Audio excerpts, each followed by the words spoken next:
De novo, o Eduardo Moreira, se tem 3 meses, a verdade e inconveniente sobre os 15% de juros do Brasil. Vem ele, esse aqui, para quem não sabe, é o economista do bem. A esquerda elegeu. A esquerda sempre pega um elemento da sociedade que eles repudiam e transformam e criam uma iconografia do plausível possível do bem. Então tu tem, daqui a pouco eles vão vir com o policial do bem. Eu me lembro que no início, naquela eleição do Bolsonaro, tu tinha o policial civil petista. Era um policial petista do bem. E agora nós temos um economista do bem. Bom dia a todo mundo. Hoje, segunda-feira, e muita gente me pedindo para gravar um vídeo sobre o... Coincidência ser segunda-feira, porque hoje é segunda-feira e esse vídeo tem 3 meses. Né, que subiram novamente e chegaram ao vergonhoso patamar de 15% ao ano. E vamos lá, várias coisas que eu queria falar sobre isso. Primeiro, sobre esse número, sobre essa taxa, 15% ao ano. Para as pessoas terem uma referência do quão alto é isso. Não, nós temos uma referência, nós vamos no mercado, cara. Ninguém é besta. O pessoal sabe que o juro do banco sobe, tudo sobe. Eu não posso pegar um empréstimo no banco. Eu vou no mercado, tudo sobe. Gasolina sobe, tudo sobe. Se você investir o seu dinheiro... Ninguém investe dinheiro, cara. Tu tá falando com quem, caralho? Esse é o economista de esquerda do bem. Mostra que ele é fora do ar, esse cara. Ninguém investe dinheiro, ô Eduardo Moreira. Ninguém tem dinheiro sobrando pra investir em nada. Do que tu tá falando? Hã? Que esse cara, com quem que tu tá falando, aliás? Quem quiser aí, se colaborar, Pix, apoia-se e se inscreve no canal também. E like também. Essa taxa de 15% ao ano, em 5 anos, sem fazer nada, sem gastar uma gota de suor, você dobra o seu dinheiro. Nós sabemos. Em 10 anos, você multiplica por 4 o seu dinheiro.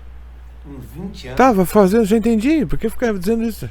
Você multiplica por 16. Uau, nós sabemos. Nós sabemos. Ou seja, sem você ter nenhum tipo de risco, sem você gastar esforço físico ou mental, sem você ter que lidar com nenhuma burocracia, você consegue multiplicar por várias vezes o seu dinheiro. Certo.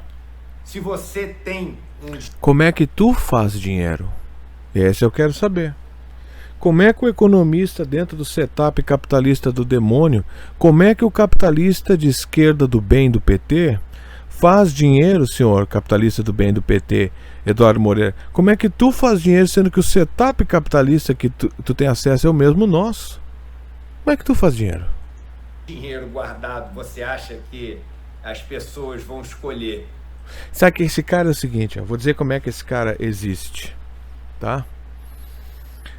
Esse cara devia estar numa festa de alguma elite carioca, tá? E esse é aquele cara que ele usa no Réveillon, ele põe uma calça branca, ele acende uma vela para Iemanjá, larga um barquinho na água e ele vem com essas conversas riponga de resolução de vida, que o importante na vida é ter amizade, luz e paz. E aí alguma guria retardada que também tem dinheiro, que tá lá, talvez esteja numa crise emocional, tá no emprego meia boca, aí a pessoa, o Eduardo é tão positivo, e é assim que a esquerda finge que não é igual a coisa que ela odeia.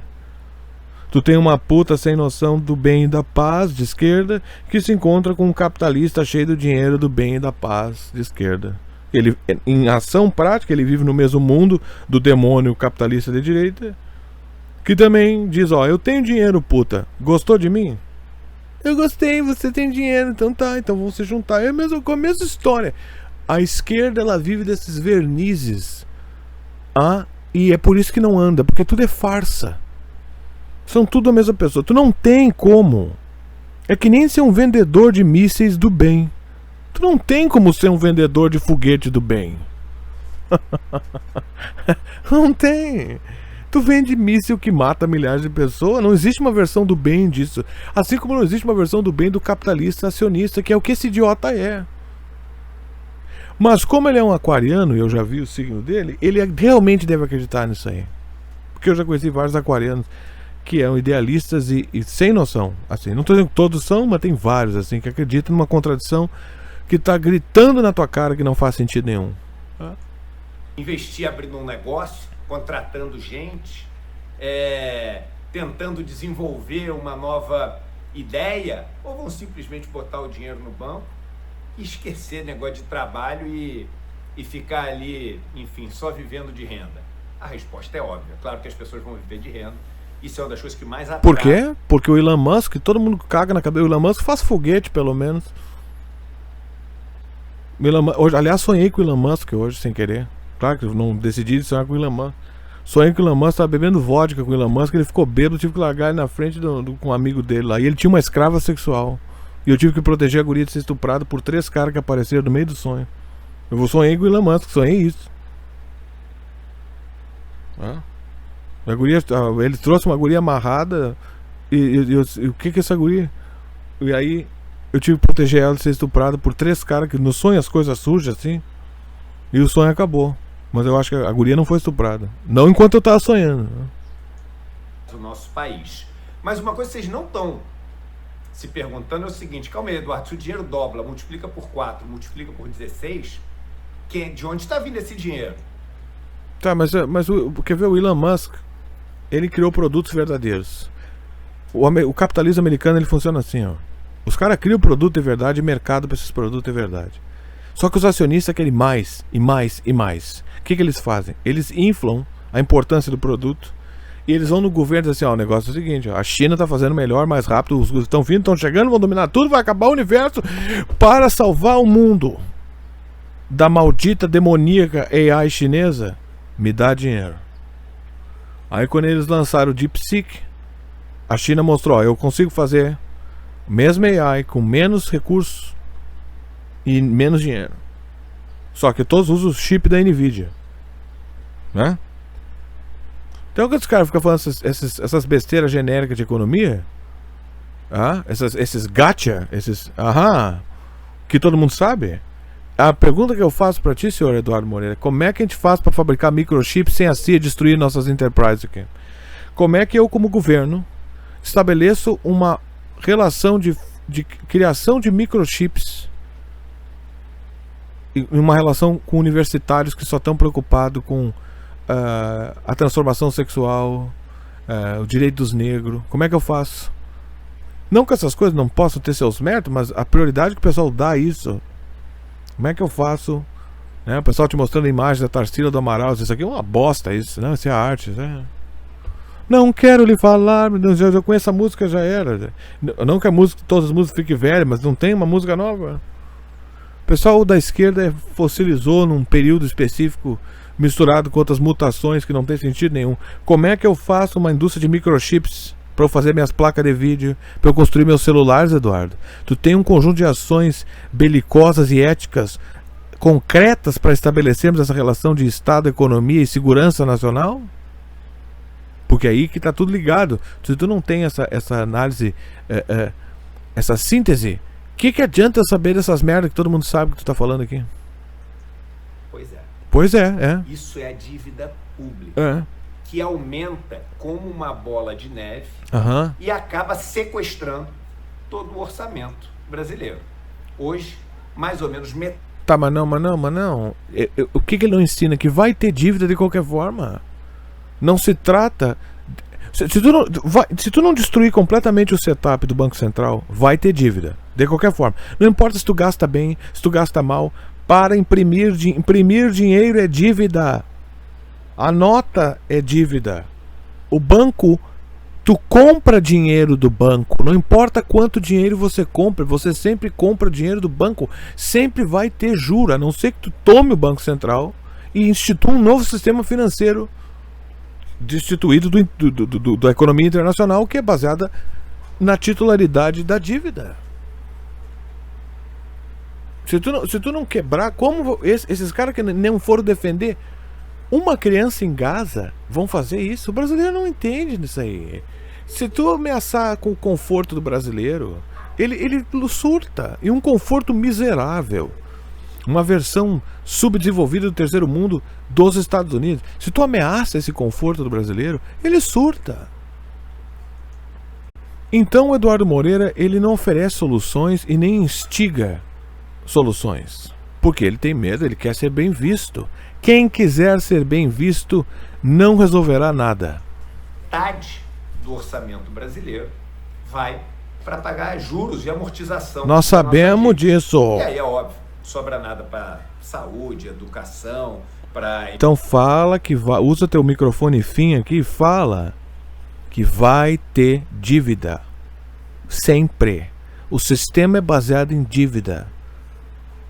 Não tem como imprimir dinheiro sem dívida. Então o problema não é a dívida dentro do sistema que tu não está propondo destruir. Porque tu também nem disse como destruir, como tomar o Banco Central e destruir esse sistema de dívida, agiotagem, usura. Quando Jesus no templo derrubou as tendas dos comerciantes judeus, dos cambistas, o que era? A usura. O único dinheiro era o shekel. No templo, o templo judeu era a cidade teocrática judaica. O pessoal não entende isso. O templo judeu não era só um templo de reza. A sociedade judaica, e ainda é hoje assim, o sionismo não é uma vertente do judaísmo. O sionismo é o judaísmo. Sempre foi isso. Isso é mentira. Netanyahu não mata 20 mil crianças em Gaza sozinho. A sociedade judaica apoia o Netanyahu. Como a sociedade judaica, em parte, apoiou a morte de Jesus e a morte de outros profetas judeus. Não vou discutir aqui a relação de compromisso de Deus com o judeu, quando, onde e por quê. Mas a sociedade judaica... Jesus era judeu, esqueceram? Tem gente que não se esquece. Os judeus mataram o judeu Jesus, que veio a eles primeiro e disse: vim a vocês primeiro para cumprir a aliança que Deus deu, para ajudá-los a elevar a consciência de vocês. O mundo os odeia porque vocês creem em Deus. Quando vocês creem em Deus. Quando vocês não seguem a Deus, vocês são meramente odiados, como qualquer um é odiado. Porque vocês estão acima do ódio. A esquerda acredita num mundo sem ódio. Que isso? O Lula está sempre se encontrando com esses católicos. Eles não ensinam. Bom, catolicismo não é cristianismo. Nenhuma igreja cristã é cristã. Se uma igreja cristã fosse cristã, ela fechava. Senhores, sou o pastor tal, descobri que Jesus é real e eu, como cristão que me tornei verdadeiramente, sou obrigado a fechar essa igreja. Boa sorte, tenha uma boa vida. É isso que aconteceria com o pastor que encontrou Jesus. Porque esse pessoal está sempre perguntando: e você encontrou Jesus? Eu encontrei. Tu encontrou? Porque tu continua indo na igreja para achar ele. Por que tu vai num prédio para falar com um ser onipotente, onipresente, onisciente? Se Deus é onipotente, onisciente, onipresente, por que eu tenho que ir na tua igreja falar com um cara de eterno? Que é mais burro do que eu. Eu sou muito mais inteligente do que tu. Eu tenho contato com Deus, eu posso acessar Deus a hora que eu quiser. Por que eu vou falar com esse retardado mental? Toda a experiência cristã, religiosa, não faz sentido nenhum para mim. E não faz mesmo. Então, e não faz para os judeus, e não faz, e nem é dos judeus, nem é dos muçulmanos. Nada disso aí faz sentido. Faz sentido num tom civilizatório belicoso. Vamos supor que o teu inimigo tem uma religião de fanáticos, eles possam morrer por Deus. Eu vou ter que dar um jeito de criar aqui uns caras. Só a única função da religião é guerra. Se não for guerra, não serve para nada. Eu tenho que explicar, o negócio é o seguinte: nós vamos ter que mobilizar uma parte desses idiotas e manter eles presos dentro dessa casta religiosa, ou que você eleva a cultura mental das pessoas a um ponto que elas têm a ciência de que é necessário lutar por alguma coisa sem ter um entrelaçamento com Deus. É possível isso? É. Os Estados Unidos estavam nesse caminho. E agora que eles estão se deturpando. Esse pessoal sempre teve uma relação prática com a guerra, não religiosa. Apesar de que eu acho que há uma relação religiosa por infiltrações de seitas luciferianistas e católicas dentro das ações do exército. Mas é outra história. Então, Jesus levantou lá a moeda, os cambistas, porque eles cobravam juro sobre a moeda. Investimento em infraestrutura, etc. Porque dentro do templo judaico só se podia usar aquele shekel, acho que o nome é shekel. Dentro do templo só se podia usar aquela moeda. Então eles vendiam a moeda com juro em cima, câmbio. Eles vendiam a moeda. Que nem dinheiro da Disney. Vai num parque temático, tem que comprar o dinheiro do parque, né? Sobra, mas sobra muito pouco para um país do tamanho do Brasil. No Brasil é isso aí, a galera naquele sufoco para provar 1 bilhão para lá e 1 bilhão para cá, um país que tem um PIB de muitos trilhões, né? Por quê? Porque a maior parte do orçamento brasileiro é sequestrada pelos juros da dívida. Então esse é o primeiro ponto que é importante falar. Segundo ponto que é importante falar, muita gente fala assim, pô, mas vem cá, agora que é o Galípolo, você não critica, né? Você não fala mal. E vamos já começar tirando aqui o elefante da sala. O Galípolo é meu amigo. O Galípolo é meu amigo. O Galípolo é meu amigo. Eu só preciso ouvir isso. Eu não sou amigo do Galípolo. Como é que eu vou transformar a economia do demônio da usura se o chefe do Banco Central, que não muda porra nenhuma da economia, é meu amigo? Não dá. Aí, o que Jesus falou? Eu trouxe a espada. A consciência de Deus e a consciência da verdade, ela corta. Não é que você seja malicioso. Não tem como eu andar com mentiroso, por exemplo. Eu não posso ser amigo de pedófilo. Não porque eu me impus isso, porque eu não concordo com a molestação de crianças. Estamos espiritualmente divididos. Eu não vou andar com um cara que molesta criança. O Banco Central molesta as crianças de Deus. Ele molesta todos nós. Eu não posso ser amigo desse cara. Eu sei que nós todos estamos no guarda-chuva econômico do que estamos. E de uma certa forma, todos nós apoiamos o Galípolo. Quando a gente funciona economicamente, não tem como sair, a não ser que tu vá para o meio do mato. Então esse é um entendimento. Mas isso é uma coisa. Outra coisa é ser amigo do Galípolo. Comer com o Galípolo, comer sushi. Porque esse pessoal adora comer sushi, né? Vai no rio aí, come um peixe cru para ver que coisa boa. Engraçado que o pessoal reclama de comida mal cozida e come peixe cru. Pura mercúrio. Amigo, e eu gosto pra caramba do Gabriel Ele Galípolo, gosta tá? pra caramba. Dito isso, eu queria falar uma coisa pra vocês. Do Gabriel Galípolo. Eu tenho críticas ao Banco Central. Muita crítica. Não, eu quero que o Banco Central acabe. Como eu expliquei. Eu vi meu instinto pra pegar picareta é fatal. Eu conheço um picareta a léguas. É um dom que Deus me deu. Obrigado, Senhor. Eu vejo um bosta desse. Não adianta vir com esse papo de economista do bem. Para com isso. Então tu come sushi com o Galípolo, tu sai na noite com o Galípolo, vocês discutem vão no Réveillon com o Galípolo, no bar, no boat, né? No barco com o Galípolo. Tá? Eu acho que, por exemplo, a gente hoje, né, tinha que encarar de vez a metodologia que existe no Banco Central para fazer todas as previsões deles. Eles usam as fórmulas que eles usam para dizer o quanto, se a gente subir os juros ou cair os juros, o quanto vai ter de impacto na inflação. Gente, esse negócio, é óbvio que esse negócio está absolutamente ultrapassado. Esse é o problema. Então isso é a mesma coisa que dizer assim, ó, a maneira como os traficantes de heroína estão contando o dinheiro está errado. Não, para aí. Eles são traficantes de heroína. Eles estão errados. Não interessa como eles contam o lucro do venda da heroína. O que esse cara tá falando? Esse é o problema, Eduardo. Como eles contabilizam as estatísticas. Ah, para, cara. Esse é o economista do bem. As equações, as correlações, todas essas mudaram absurdamente. Claro. Basta dizer que no Roberto Campos Neto... que era pra ter matado o avô com toda a família. Agora vocês entendem, quando o pessoal fala em revolução, tem que perguntar assim, eles vão matar todo mundo? Como? Tem que matar todo mundo. Revolução é assim.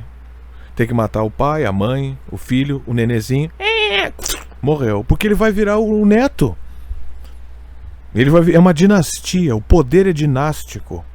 O poder é putaria, é incesto e dinastia. Poder é incesto dinástico. Então, tu vê que até faz sentido o exílio judaico? Não faz? Porque, por exemplo, o que aconteceu com as monarquias espanholas e portuguesas? Tu já viu que olha o Dom Bertrand e olha os Habsburg, o chamado queixo do Habsburg. Olha os queixos daqueles caras, tudo torto. Sabe por que eles são deformados? Teve um último rei que teve da Espanha ou Portugal que o cara não conseguia nem cagar, de tão fodido que ele era geneticamente.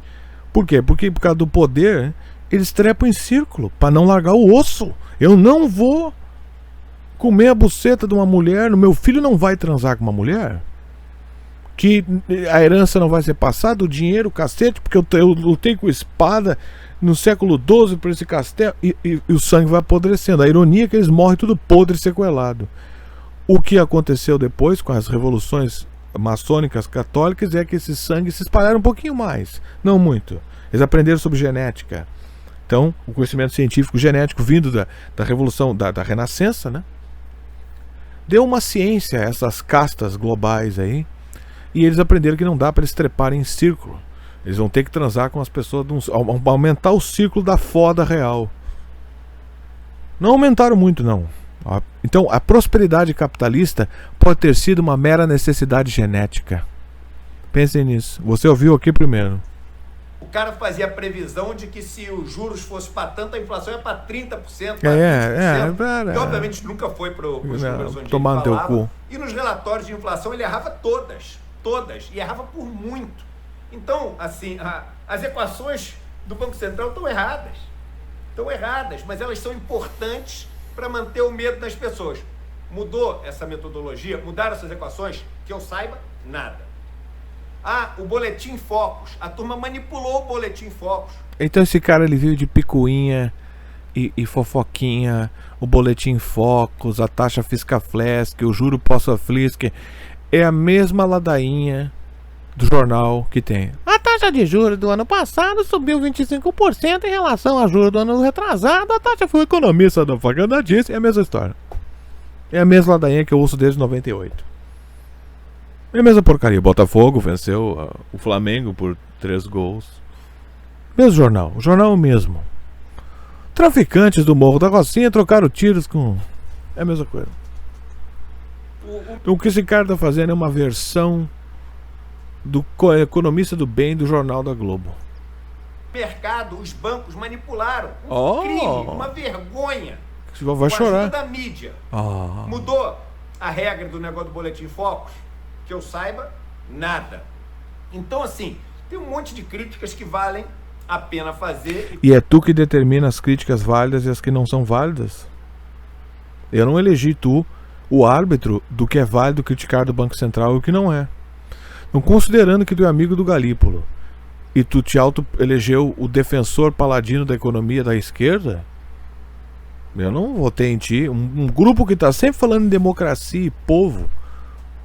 De onde é que veio tu? Eu não decidi que tu... De onde é que surgiu a tua carreira de youtuber? Eu nunca te vi, eu não votei em ti. Coisas que valem a pena a gente pressionar. Mas uma coisa muito importante a gente dizer, e ninguém tem coragem de falar isso, e eu vou falar isso aqui. Vamos lá.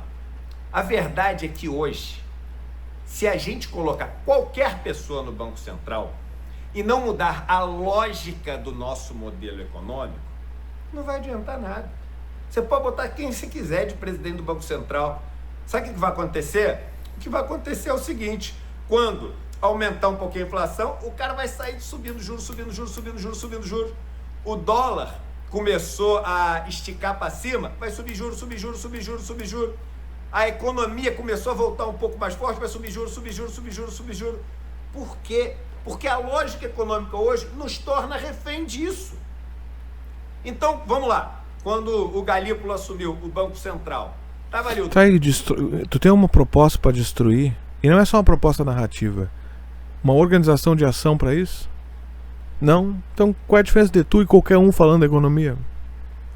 Dólar acima de 6, negócio degringolando todo, caos, terror e pânico. Vamos supor que o cara tenta dar uma de herói ali. Fala assim, eu vou cair 10% os juros. Né? O que ia acontecer? Ia acontecer o seguinte, caos generalizado. Por quê? Porque isso não ia vir junto com o enfrentamento do governo de uma mudança necessária que a gente precisa da economia. Agora, se a galera acha que a gente vai ter um governo que não luta contra as privatizações que foram feitas, que nem o PT, tem como principal bandeira o ajuste fiscal, a responsabilidade fiscal, que a gente vai ter um governo que não fala em dar força para as nossas estatais. Pelo contrário, abre o caminho para a gente privatizar mais coisa ainda. Se a gente acha que a gente vai ter um governo que defende todas essas bandeiras e o Banco Central vai chegar lá e vai começar a cair juro, vocês estão vivendo o mundo dos sonhos. Como é que tu ganha dinheiro, Eduardo? Eu não consigo fazer essa harmonia entre ele ser um capitalista do bem. Como é que tu ganha dinheiro? Tu não é da bolsa, tu não é da economista, como é que tu faz dinheiro? Esse apartamento, esse cara aqui é caríssimo. Ó, dá uma olhada nesse apartamento aqui. Dá uma olhada nessa casa aqui. A não ser que ele seja uma herança de alguém. Só esse Apple dele aí deve valer uns 15, 20 mil. Ele não deve ter um Apple velho. Ah? Por isso que eu acho que a gente tem que começar a falar as coisas assim que ninguém tem coragem de falar na esquerda. Corajoso.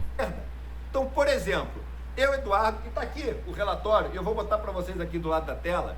Eu, Eduardo, acredito que a gente tinha que lutar por um sistema financeiro que não estivesse na mão da iniciativa privada.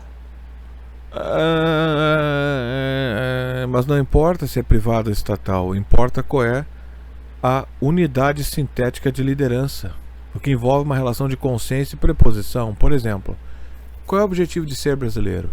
O que significa ser um brasileiro? Quais são as pautas civilizatórias humanas para o brasileiro? O americano ele tem essa referência, ele tem a Carta dos Direitos Americanos, The Bill of Rights. Lá há direito inalienáveis, como o direito à liberdade de expressão, o direito de portar armas e outras e menos, que eu posso ir uma hora de novo e ver a Carta dos Direitos. O Brasil não tem isso. Esse documento ele é um documento, um papel jurídico solto. Ele é lei também, mas ele está acima da lei. Ele é uma lei humanista, e essa lei humanista ecoa com a antropologia, com a psique antropológica dos habitantes de lá. O que não funciona transpor isso para outros lugares, porque não fabrica-se humanidade, não se fabrica antropologia. Eu não posso pegar um conjunto de valores de um lugar e atirar no outro. Como ensinar a botar as mulheres do Afeganistão. Eu me lembro que um dos argumentos cínicos, que era mentira, é claro, das tropas americanas, do exército americano, de manter a ocupação no Afeganistão, que era para segurar, na verdade, o tráfico de morfina, de ópio. Tu vê as fotos dos caras lá agarrando. E é baseado num preceito geopolítico do Zbigniew Brzezinski. Tá? Uma estratégia, um lore, uma mitologia estratégica geopolítica de que todo mundo que quiser dominar o mundo tem que dominar o Afeganistão. Eu discordo disso aí, posso discutir isso depois. Mas em parte é por causa do ópio. Mas na mídia americana, a narrativa era a seguinte: estamos aqui para assegurar os direitos das mulheres afegãs. E todas as discussões internas, praticamente, dos youtubers políticos, era só essa. Que é mentira. Claro que não tem como transpor direitos feministas de mulher do século XX americano para o Afeganistão. Não que numa possibilidade não possa ocorrer, mas não desse jeito, não com arma na cara. Então, não se fabrica isso aí. Tu tem que criar uma ambiência prática para deixar as pessoas em paz e possibilitar. Aí tem a educação de ser, que não tem nada a ver com grana. Existe um fatalismo, uma condenação da população brasileira que não envolve dinheiro, que não envolve, por exemplo, o Olavo como picareta, líder de seita, ele pegava esses fatalismos que ele entendia e ele transpunha como uma condenação final e inequívoca, e o único cara que tinha solução era ele, que é coisa de líder de seita, e ele usava aquilo para mentir, enganar e encher o saco dos outros, e porque ele trabalhava direto para os Estados Unidos. Mas existe um fatalismo que é irreversível, a não ser que surge quase como um milagre, que não tem como curar, a não ser por uma espécie de milagre, que um ser único faça mudanças ou cause coisas em outras pessoas que pelo tempo reverbera, e isso causa uma transformação psíquica das pessoas naquela sociedade, que não tem como calcular precisamente, porque o resto que for cálculo é ação governamental. Aí se tu não cuidar, tu tá um passo de virar o Stalin. Ok? Tu toma o complexo de que tu é Deus, porque para resolver certas coisas tem que blasfemar, e tu vira o Stalin. Então nem isso é inerente, isso aí é inerente, isso aí é separado de qualquer ação econômica, política. Tem isso, eu nunca vejo esse cara falar disso.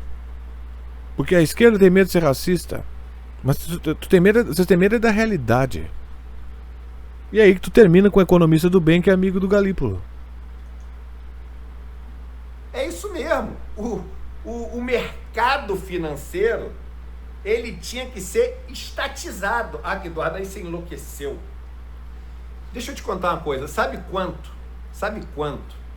existe de investimento das pessoas depositado nos bancos? Tá aqui o número. 7,3 trilhões de reais. 7,3 trilhões de reais. Tá, e como é que tu elegeria economistas com concurso público? Então o mercado seria um bando de funcionário público. Eu não vejo essa correlação como solução. É um problema de caráter. Um problema de tenência do que ser. É que nem eu dizer assim, a solução para a guerra é que todos tenham um fuzil. Tá, mas soldados diferentes, governados de formas diferentes, vão agir de forma diferente. Mas ainda assim será a guerra. Da mesma forma que ainda é economia e vai ser economia de alguma forma. Essa anulação do que é a economia que a esquerda cria, ela é igual à fábula israelense do povo escolhido. É uma fábula, é uma coisa imundial. É impossível no mundo isso. Aí que entra o ensino de Jesus. Pare de hospedar no mundo expectativas que ao mundo não pertencem, porque disso só virá a blasfêmia e a loucura. Então o Messias judaico, ele é o Che Guevara. Eles estão esperando o Che Guevara. Che Guevara. Você sabe quem decide para onde vão esses 7,3 trilhões de reais? Os bancos. Muito bem. Nós já sabemos disso. Os bancos. Se a gente tivesse um sistema financeiro que fosse do Estado, ao invés de ser desses 4 bancos que são donos desse dinheiro, da escolha de para onde vai esse dinheiro, você teria 7,3 trilhões de reais para direcionar para onde você quer. Agora, você acha que os principais bancos direcionam isso para a agricultura familiar ou para o fazendeiro amigo? Você acha que... Mas isso é retórica. Porque o fazendeiro amigo... Porque a fazenda é uma agricultura familiar. Não é nem esse o ponto. Esse aqui fica mais derivado. Isso aqui eu já expliquei o core do problema aqui. E o resto será repetição derivativa. Então, talvez eu volte nesse vídeo depois. Será que o fazendeiro que ganhou o quê? Nada. Não vai resolver, tu não tem um problema, tu não tem uma solução. Estatizar não é a solução. Não existe como fazer uma economia. É uma questão de fundação humana de caráter e, em parte, em outra parte é a relação disso com a ação do que é o Brasil que se quer. Conscientizar, explicar para as pessoas, não significa que vai dar resultado. Tu pode querer mobilizar pessoas, mas as pessoas não se mobilizam. Tu pode dizer assim, tu explica tudo certinho para as pessoas. Isso vai resultar na ação que tu quer? Não necessariamente. Talvez as pessoas não se indignem tanto com essa vida quanto tu pensa. Talvez algumas pessoas aceitem a miséria que elas vivem, ou aceitem o conforto mínimo de classe média que elas têm. Talvez para elas não seja importante, porque para elas a vida tá boa. Cada país tem uma relação diferente com essas coisas. Então, em termos econômicos brutos, o que seria importante é a destruição do conceito de que o dinheiro é uma nota de promissória de dívida, porque esse em todo o planeta é assim.